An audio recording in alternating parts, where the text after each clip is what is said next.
Lahore high court ने Punjab assembly में कायदे हिज़्ब इख्तिलाफ हमजा शहबाज की अबूरी जमानत की दरख्वास्त मंजूर करते हुए कौमी एहतसाब ब्यूरो को उन्हें 17 अप्रैल तक गिरफ्तार न करने के अहकाम जारी किए हैं। मुस्लिम लीग नून के रहनुमा हमजा शहबाज की गिरफ्तारी के लिए नैब टीम ने 24 घंटे में 2 बार छापा मारा।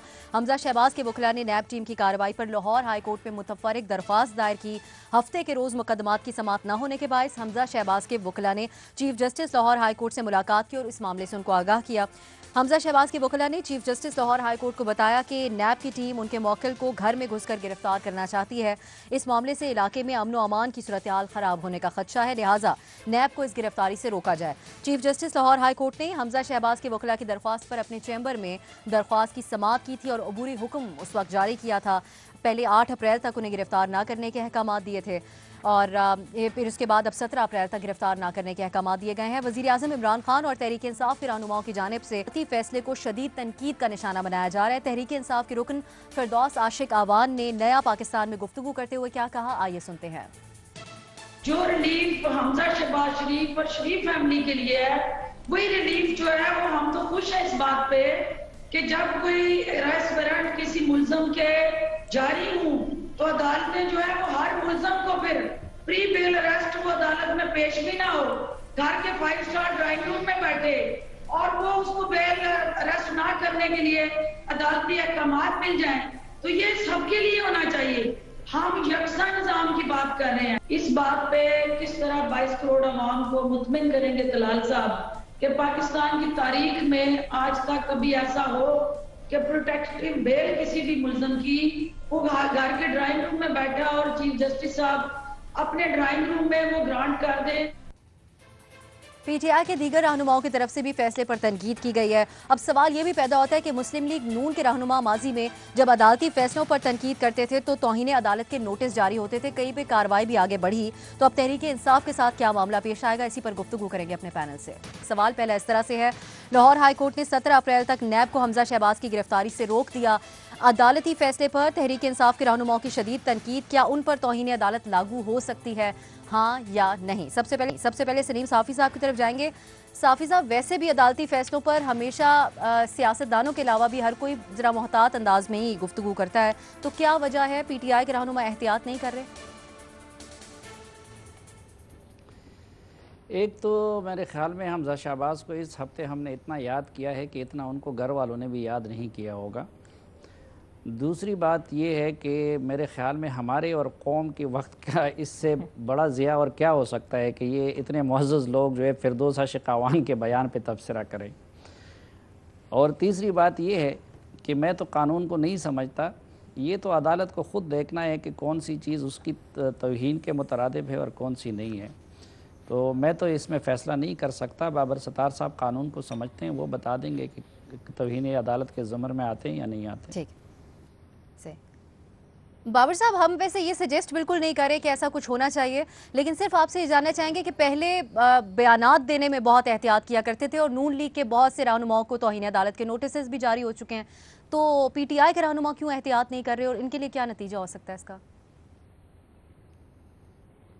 देखिए, इसका जवाब तो पीटीआई के रहनुमा दे सकते हैं, लेकिन अदालती फ़ैसलों के ऊपर लोग तनकीद करते हैं और जब वो तनकीद करें, अगर कोई चीज़ किसी जज साहब को बुरी लगे तो वो हमारा इतना वसी है कंटेम्प्ट ऑफ कोर्ट का कानून कि उसके अंदर वो ला सकते हैं।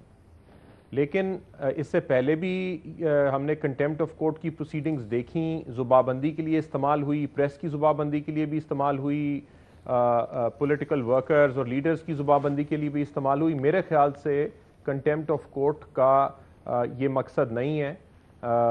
खाली एडमिनिस्ट्रेशन ऑफ जस्टिस को के अंदर जब इंटरफेरेंस हो रही हो तो उस वक्त उसके लिए कंटेम्प्ट लॉ है। बाकी दुनिया में इसी तरह इस्तेमाल हो रहा है, हम एक ज़ुबानबंदी के लिए अभी तक इस्तेमाल करते चले आ रहे हैं।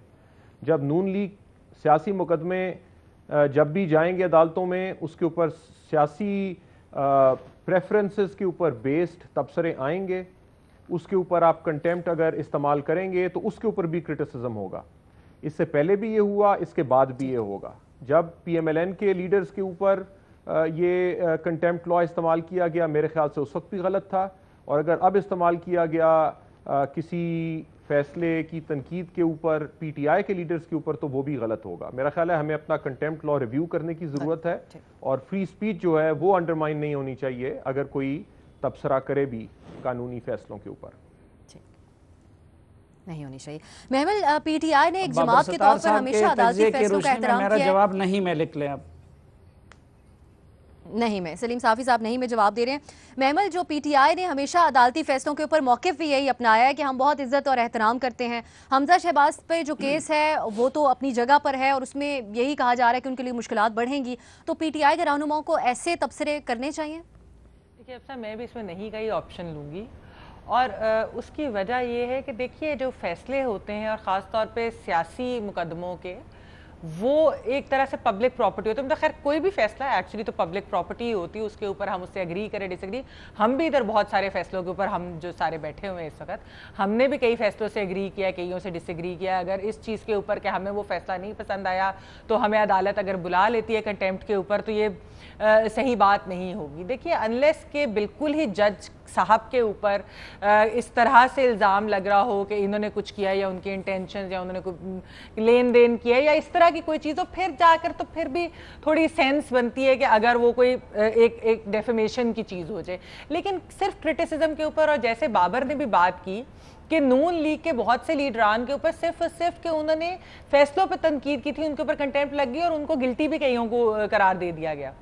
तो ये चीज़ नहीं होनी चाहिए, क्योंकि वाकई ही जो फ्रीडम ऑफ स्पीच है ये हमारा हक है, और अगर जज साहिबान या अदालतें फैसले दे रही हैं तो उसके ऊपर तनकीद होगी या अग्रीमेंट होगा, ये होगा ही।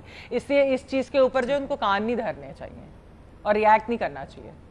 बिल्कुल सही, नहीं का ऑप्शन आप भी ले रही हैं। हसन साहब, देखिए सब मेरे नज़दीक तो बाबर साहब के होते हुए किसी और से सवाल पूछना वैसे ही नामुनासिब है। उनके साथ भी ज़्यादती है, जिससे पूछा जा रहा है उसके साथ भी ज़्यादती है, और ख़ुद आप भी अपने साथ ज़्यादती कर रहे हो। लेकिन चूँकि पूछ लिया है तो उसका मुख्तसर जवाब ये है कि अगर अदालती फ़ैसले पे, जैसे अभी महमल कह रही थी, तो उस पर तनकीद अगर तहज़ीब के दायरे में रहते हुए दलील के साथ की जाए तो मेरा नहीं ख्याल के तौहीन अदालत के उस ज़मरे में उसको आना चाहिए। इसके अलावा नहीं मैं कुछ कह सकता। ठीक, माल साहब, जो नून लीग के रहनुमा थे वो तहजीब के दायरे से बाहर निकलकर तनकीद करते थे, पहले ऐसा क्यों होता था? ठीक, माल साहब, आपके ख्याल में क्या अब जजेस का इस बारे में रवैया मुख्तलिफ है तौहीन अदालत से मुतालिक? देखिए, पहली चीज़ तो ये कि ये जज की सवाबदीद पे होता है। दूसरी बात यह कि तनकीद और तज़हीक में फ़र्क है। अगर आप तज़हीक करेंगे तो बिल्कुल मुझे लगता है कि नोटिस ले लिया जाता है आम तौर पे। तनकीद को बर्दाश्त करते हैं, और हमने 2007 के बाद ख़ास तौर पे देखा है कि चीज़ें बहुत ज़्यादा रिलैक्स हुई हैं। यानी मैटर सब जुडिस, एक ज़माने में जब हेयरिंग्स हो रही होती थी तो मैटर बहुत सब जुडिस कहलाया जाता था, आप रिपोर्टिंग में बहुत एहतियात करते थे। अब हमने 2007 के बाद देखा कि कोर्ट की जो रिपोर्टिंग होती है उसमें अभी हेयरिंग हो रही है, आर्गूमेंट्स हो रहे हैं, आपके रिमार्क्स चल रहे हैं, हत्ता कि यहाँ तक भी हुआ कि एक साइड के वकला ने खड़े होकर कहा कि जी अभी तो आर्गूमेंट्स हो रहे हैं और टेलीविज़न पे टिकट ऐसे चल रहे हैं, लेकिन कोर्ट ने उसको नज़रअंदाज किया। तो एक माहौल इस लिहाज से रिलैक्स ज़रूर हुआ है कि अब कोर्ट्स अलाउ करते हैं। हाँ, सिंध हाई कोर्ट में हमने देखा, गालिबन पिछले जो चीफ जस्टिस थे उन्होंने सख्ती से ये ऑर्डर पास किया था कि उनके कोर्ट की कोई रिपोर्टिंग नहीं होगी अनटिल अनलेस कोर्ट खुद फैसला ना करे उसकी रिपोर्टिंग की। तो उस वक्त हमने ये देखा। तो ये कोर्ट की और जज की सवाबदीद पे है कि अगर वो ये चमदे, लेकिन ज़्यादातर चांसेस इस चीज़ के होते हैं कि अगर आप जज की तस्दीक कर रहे हैं, फैसले के हवाले से डायरेक्टली कोई एक्यूजिशन लगा रहे हैं, तो आमतौर पे जो है वो कंटेम्प्ट ले लिया जाता है, कंटेम्प्ट बन जाता है। लेकिन इस केस में मुझे लगता नहीं है इस तरह का। सही, आप कह रहे हैं कि तस्दीक ना की जाए, तनकीद में कोई हर्ज नहीं का ऑप्शन आप भी ले रहे हैं।